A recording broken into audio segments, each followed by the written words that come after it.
Syukur alhamdulillah sama-sama kita panjatkan kehadirat Allah Subhanahu wa taala.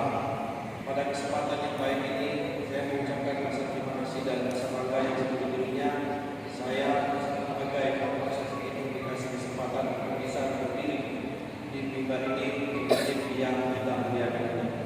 Yang pertama, Aceh Timur menempati ranking pertama untuk angka kecelakaan lalu lintas.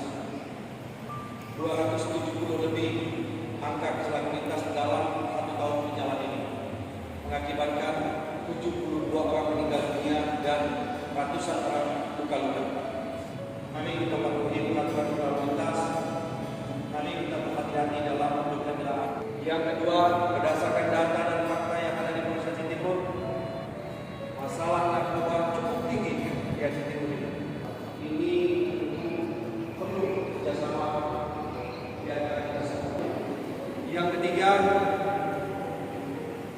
saat ini penyakit masyarakat kembali lagi tapi judi. Ada sekarang penyakit modus main judi dengan game online, saja chip domino. Kami bisa ceritakan tetap mengingat tugas menghilangkan angka. Ini untuk mengingatkan kepada kita semua.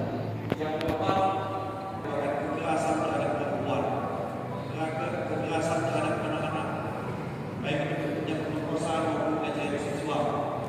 Oleh sebab itu, ini menjadi persoalan kita bersama untuk kita sikapi bagaimana caranya bisa meningkatkan